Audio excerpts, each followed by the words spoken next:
Very good morning बच्चों, मैं प्रदीप आपका स्वागत करता हूं आपके अपने चैनल प्रदीप फिजिक्स प्लैनेट में। तो बच्चों आज हम लोग आ चुके हैं आज मोशन इन स्ट्रेट लाइन के लास्ट लेक्चर में। बच्चों लास्ट लेक्चर होने वाला बड़ा कमाल का, बड़ा इंटरेस्टिंग। कैसे होगा ये कमाल का, ये देखते हैं। तो फटाफट से शुरू करते हैं बिना देर किए।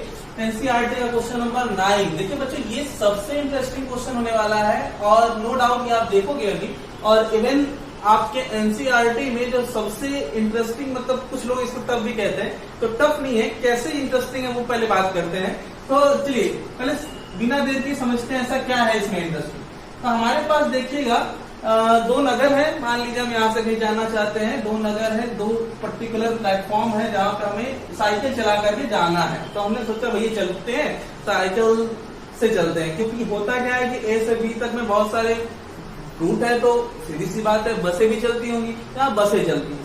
होता क्या है कि यहाँ पे जो बसें हैं, जो वहां पे ड्राइवर है बस के, वो लोगों ने डिसाइड किया होगा देखो भैया आप लोग को रोड पर जिस भी स्पीड से बस चलाइए, कांस्टेंट स्पीड से चलाइए।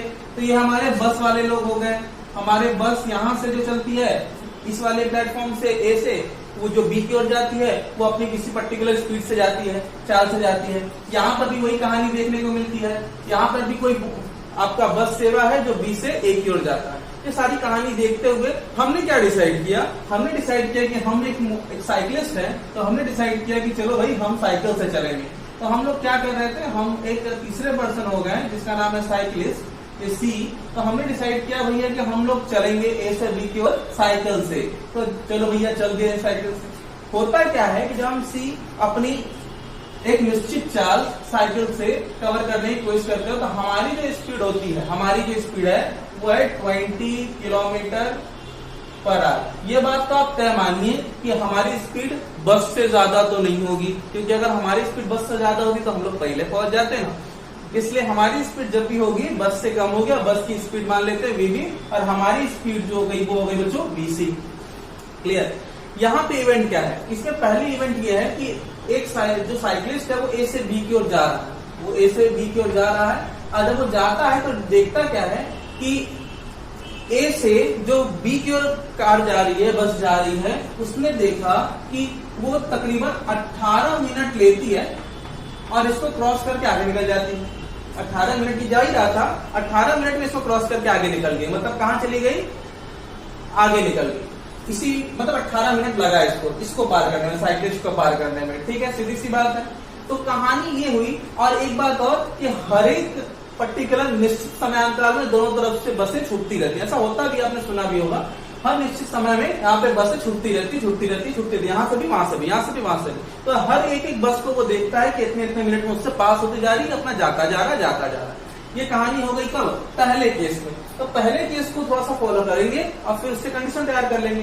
फिर अदर हैंड अगर मैं बात करूं कि उधर से भी तो बसें आ रही हैं, जब बस उधर से आती है तो उसने रिकॉर्ड किया कि वहां से आने वाली बसें इसको 6 मिनट में ही दिखाई देती है कि 6 मिनट में उधर से एक बस चली गई, फिर अगले 6 मिनट में एक बस चली गई, फिर अगले 6 मिनट में एक बस चली गई। तो ये कहानी देखने को मिलती है इसके पूरे जर्नी में, किसके, साइकिलिस्ट की जर्नी में। तो इसने डिसाइड ये किया कि ये तो हद हो गई है कि बस किस स्पीड से चल रही है कि वो यहाँ से भी पास हो जा रही है, वहां से भी। तो हमें ये डिसाइड करना है कि किस स्पीड से पार हो रहा है, हम निकालें कैसे। आइए चेक करें, कहानी क्लियर है। वहां से अगर यहाँ से पास हो रही है तो हर 18 मिनट में एक बस पास हो रही है, और वहां से जो बसें इसको पार कर रही है वो हर 6 मिनट में पार कर जा रही है। बच्चों दिमाग में इसको फिट कर लीजिए। अब हम लोग बात करेंगे एक एक करके। तो पहले हम बात करेंगे जब वो ए से बी की ओर गति हो रही है। ठीक है, ए से बी की ओर गति हो रही है, मोशन कंटिन्यूड है। तो मान लेते हैं कि अगर इसको पार करना है, अगर इसको पार करना है तो इसकी स्पीड ज्यादा होगी। तो बस की चाल, बस की साइकिलिस्ट के, मतलब साइकिल सवार साइकिलिस्ट के सापेक्ष चाल, क्योंकि इसको तो तेजी चलना होगा, उसी की स्पीड निकालनी होगी। तो क्या होगी बच्चों इसकी चाल, ये मान लेते हैं हम V B C is equal to, क्योंकि ये दोनों अपोजिट हैं पर सेम डायरेक्शन में है, तो इसको लीड करना है। तो ये हो जाएगा वी बी माइनस बच्चों 20 किलोमीटर पर आवर। ठीक है, 20 किलोमीटर पर आवर। ये हो गया 20 किलोमीटर पर आवर से इसकी स्पीड साइकिलिस्ट के सापेक्ष। अब मैं अगर बात करूं कि कितना समय लेगा इसको इस तक पहुंचने के लिए, ठीक है, अतः तय की गई दूरी अगली बस आने से पहले तय की गई दूरी क्या होगी? तो दूरी बराबर बच्चों हो जाएगा 4 गुणे समय कितना लगा था बच्चों? 18 मिनट। तो 18 मिनट है, उसको घंटे में बदल लेना अच्छा होगा। तो ये हो जाएगा बच्चों बीबीसी की वैल्यू बीबी माइनस 20 और ये बच्चों हो जाएगा 3/10। ये हो गया घंटे में आ गया बच्चों दूरी। अगर मैं बात करूं इसकी तो अगला बस छूटने से पहले सिर्फ बस कितनी दूरी तय करेगा? ये तो इसके सापेक्ष हो गया ना। अगली बस, तो अगली बस से पूर्व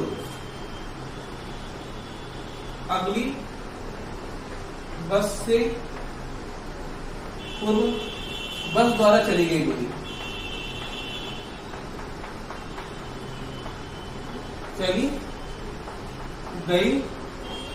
तो बच्चों अगली बस कितने समय में छूटेगी मुझे नहीं पता, एक निश्चित समयांतर में छूटती है, तो मान लेते हैं t समय में छूटती है, तो उसके द्वारा तय की गई दूरी भी वही होनी चाहिए। ठीक है, अब वो मैं d2 अभी नाम दे देता हूं बच्चों। तो यहां पर फिलहाल के लिए मैं लिखना चाहता हूं बीबी इनटू, क्योंकि बस के बारे में बात हो रही है, बस ने कितना डिस्टेंस तय किया इससे अगली बस से पहले, तो उसको कितना टाइम लगा मान लेते हैं t। ठीक है, t मिनट, इसको भी अगर मुझे बदलना होगा क्योंकि यहाँ मिनट में सारी कहानी दी हुई है, तो t मिनट मान लेते हैं, तो इसको भी बदलना होगा बच्चों। तो क्या करेंगे? t/60 कर दें, बहुत बढ़िया। इसको 2 नाम दे दीजिए बच्चों, इसको 1। तो ये घंटे में और ये भी घंटे में, दोनों दूरियां इसके सापेक्ष करें, चाहे अगले बस निकलने से पहले करें, दूरी तो बस को ही तय करनी है। अर्थात मैं इसको क्या ऐसे लिख सकता हूँ बच्चों, जरा सोचिएगा, इसको मैं ऐसे लिख सकता हूँ B B minus 20 into 3/10 is equal to B B into t/60। ठीक, ये वाली आपकी इक्वेशन नंबर 3 के तौर पे आगे बढ़ी। सिमिलरली अगर मैं बात करूं A से B की ओर न जाकर के, मतलब B से A की ओर आने वाली जो बसें हैं उसका C ने क्या ऑब्जर्वेशन किया, तो मैं अगर पूरा ना लिखूं तो बात समझ में आ जाएगी बच्चों आप लोग को। मैं पूरा नहीं लिखता हूं, बस यहाँ पर जो चाल होगी जब B से A की ओर बसें आ रही होंगी, B से A की ओर, तब क्या होना है? तब जो दूरी ऑब्जर्व करेगा साइकिलिस्ट वो हो जाएगा बच्चों, क्योंकि इधर आ रहा है, सापेक्ष वेग बच्चों ऐड हो जाएगा, आपको पता ही है, ये भी उसके पास ही जा रहा है। ठीक है, दूरी बराबर 4 गुणे समय, और समय कितना 6 मिनट लगा है बच्चों, याद करिएगा। और इसको भी बदलेंगे आप तो 6/60। ठीक, इसका नाम कुछ देना चाहे। तथा अगर मैं सिर्फ बस के बारे में बात करूं, सिर्फ बस ने क्या किया, तो सिर्फ बस के लिए इसके लिए पुनः d2 निकालेंगे आप, और इसके लिए आप बस बीबी इनटू इसने कितना टाइम लिया, t लिया, और बटे में क्या लिखेंगे बच्चों आप यहाँ पे लिखेंगे 60। कर दीजिए इसको क्या, इक्वेशन नंबर फिलहाल के लिए 4। ठीक है, फिलहाल के लिए अभी आप इसको कोई और नाम भी दे सकते हैं, दोनों को पहले इक्वल कर लो बच्चों आप लोग। तो यहाँ से अर्थात बच्चों क्या लिखा जा सकता है? लिखा जा सकता है बीबी प्लस 20। ये टाइम क्या है बच्चों? वो टाइम है जिसमें अगली बस आने वाली। ठीक है, B B plus 20 into 6/60 is equal to बच्चों बीबी इंटू t/60। ठीक, ये अगला इक्वेशन आप नाम दे दीजिए 4। हमें किससे मतलब है? इक्वेशन नंबर 3, जो ये बस इधर से जा रही थी, इक्वेशन नंबर 4, तो बस इधर से आ रही थी और साइकिलिस्ट अपना काम कर रहा है जैसा कि वो चल रहा है। अब मैं ऊपर का मिटा देता हूँ बच्चों, इससे हमें हमारा काम अब हो चुका है। हमें जिससे मतलब है वो मुझे मिल चुका है नीचे वाला इक्वेशन, ये वाला इक्वेशन। तो एक काम करते हैं बच्चों, ये दोनों इक्वेशन को कर देते हैं डिवाइड। क्या बोलते हो? तो डिवाइड कर देते हैं समीकरण, मतलब इक्वेशन 3 को डिवाइड कर देते हैं इक्वेशन नंबर किससे? 4 से डिवाइड कर दिया जाए। तो जैसे ही करेंगे बच्चों आप डिवाइड, तो ये हो जाएगा बीबी माइनस 20 इंटू 3/10, और यहाँ पर बच्चों हो जाएगा बीबी प्लस 20, और यहाँ पर क्या है 6/60 इज इक्वल टू, यहाँ पर क्या था, ये पूरा सेक्शन कट जाएगा बच्चों, आ जाएगा 1, क्योंकि ये चीजें सेम ही दिख रही हैं। देख लीजिए यहाँ पर अपने जो कटना है काट देना है, ठीक है। तो ये इससे कैंसिल हो जाएगा, ये इससे कैंसिल हो जाएगा, तो ये हो जाने वाला है VB minus 20 upon VB plus 20 is equal to, ये आप इधर ले जाइए, ये हो जाएगा आपका कैंसिल 1/10, 1/10, ये पूरा का पूरा सेक्शन उधर चला जाएगा बच्चों, और ये इसके डिवाइड में आ जाएगा 3/10, ठीक। इससे इसको कैंसिल कर सकते हैं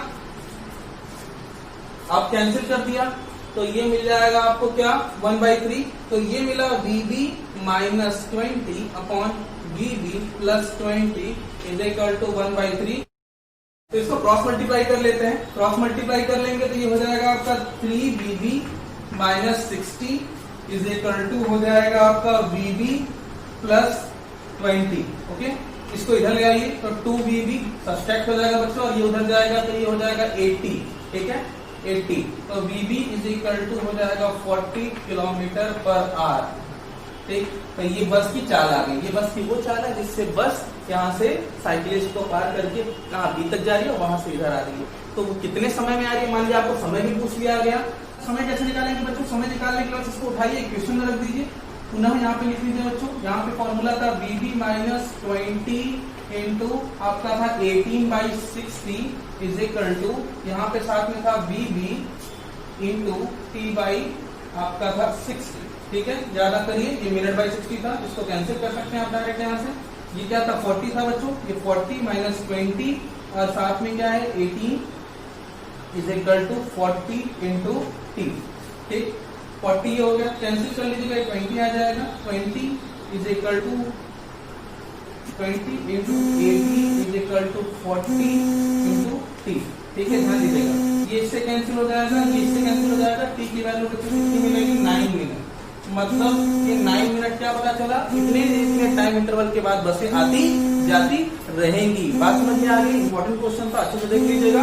अगले क्वेश्चन को हम लोग अब देखेंगे, ध्यान से इसको नोट करेंगे आप, ठीक है। दूसरा क्वेश्चन क्या है कि हमारे पास है ये 4 ग्राफ और चारों ग्राफ कुछ इस तरीके से दिखाया गया और बताना क्या है आपको कि इनमें से कौन सा ग्राफ है जो 1 डायमेंशन मोशन मतलब एक विमीय गति को प्रदर्शित करता है। तो आइए देखते हैं बच्चों फटाफट से। चलो यहाँ पे पहला ग्राफ थोड़ा ध्यान से देखिएगा, ये पहला ग्राफ है और इसको देख करके बताना है कि क्या ये ग्राफ पॉसिबल है 1 डायमेंशन मोशन के लिए। तो जरा ध्यान से देखिएगा, एक ही समय पे कभी भी मैंने बताया था, एक ही समय पे कभी भी 2 स्थिति पॉसिबल नहीं है। इसको कहते हैं स्थिति बच्चों, ये स्थिति है आपकी, ठीक है। एक स्थिति ये है और ये समय है। तो एक ही टाइम की अगर मैं बात करूं, मैं मान लेता हूं यहीं पे किसी टाइम के बारे में बात करता हूं, तो एक ही टाइम पर ये यहाँ पर एक पोजीशन देखिए दिखा रहा है इस समय पार्टिकल की, और एक पोजीशन यहाँ पे भी दिखा रहा है, मतलब एक ही टाइम पर ये इधर भी है और उसी टाइम पर ये इधर भी है। It's possible? No, it's not possible. Similarly मैं बात करूं यहाँ पर, तो इनका टाइम जो है वो नेगेटिव एक्सिस में भी जा रहा है, जबकि टाइम जो है नेगेटिव एक्सिस में नहीं जाता, ठीक है। अगर मैं बात करूं नेगेटिव एक्सिस में, तो नेगेटिव एक्सिस में टाइम पॉसिबल नहीं है, और उस अगर टाइम को मैं मान भी लूं तो उस समय कण की जो पार्टिकल की जो पोजीशन है वो क्या है, ऑपोजिट डायरेक्शन में, जो कि इम्पॉसिबल है। तो एक ही टाइम में सबसे पहले तो बच्चों आप बोलेंगे कि एक ही टाइम पे कण की 2 स्थितियां संभव नहीं है, इसीलिए ये ग्राफ कभी भी 1 डायमेंशनल मोशन को बता ही नहीं सकता। ये बात क्लियर है बच्चों? तो ये ग्राफ कभी भी पॉसिबल नहीं है, नॉट पॉसिबल आप लिखेंगे, नॉट पॉसिबल, ये संभव नहीं है, नॉट पॉसिबल। सिमिलरली बात आपको समझ में आ गई। सिमिलरली अब जब मैं वहां बात करता हूं किसी दूसरे टाइम पर, तो इस समय मैंने देखा है कि यहाँ पर किसी एक टाइम इंटरवल पर हमने टाइम को साइक्लिक ऑर्डर में देखा, और टाइम कभी यहाँ पर साइक्लिक नहीं होती, टाइम हमेशा स्पेंड होती, खर्च होती। Time never been cyclic, time कभी भी साइक्लिक नहीं होगी। ये देखिए अपनी पोजीशन को घटा रही है, फिर से वापस से आ रही है, जो कि संभव नहीं है। Cyclic time it's not possible. Therefore बच्चों, ये साइक्लिक ऑर्डर के कारण यहाँ पर आप अगेन बोलेंगे कि इट इज नॉट पॉसिबल बच्चों, ठीक है, इट इज नॉट पॉसिबल, क्योंकि समय कभी भी साइक्लिक नहीं होता। अब ये मत बोलिए घड़ी में तो समय साइक्लिक है, वो इसलिए बच्चों क्योंकि हमको दिखाया जाता है कि वो समय आगे जा रहा है। जैसे ही वो आगे जाता है तो दिन भी तो बदल जाता है, तो आप समय साइक्लिक कहाँ कह सकते हैं, दिन तो आगे चली गई ना। सिमिलरली मैं बात करूं यहाँ पर सी वाले बच्चों, यहाँ पर जरा ध्यान से देखिएगा कि 4 को कह रहा है कि ये 1 डायमेंशनल मोशन को पॉसिबल करता है कि नहीं। तो जरा यहाँ पे देखिएगा कि ये नेगेटिव स्पीड है, और स्पीड कभी नेगेटिव नहीं हो सकती, इसलिए ये भी क्या हो गया, डिस्क्वालीफाई हो गया बच्चों। मतलब स्पीड कभी भी नेगेटिव नहीं होना चाहिए। वन डायमेंशनल मोशन के बारे में बात कर रहे हैं तो इट नेवर बीन पॉसिबल ये नेगेटिव हो। ठीक है, बात समझ में आई?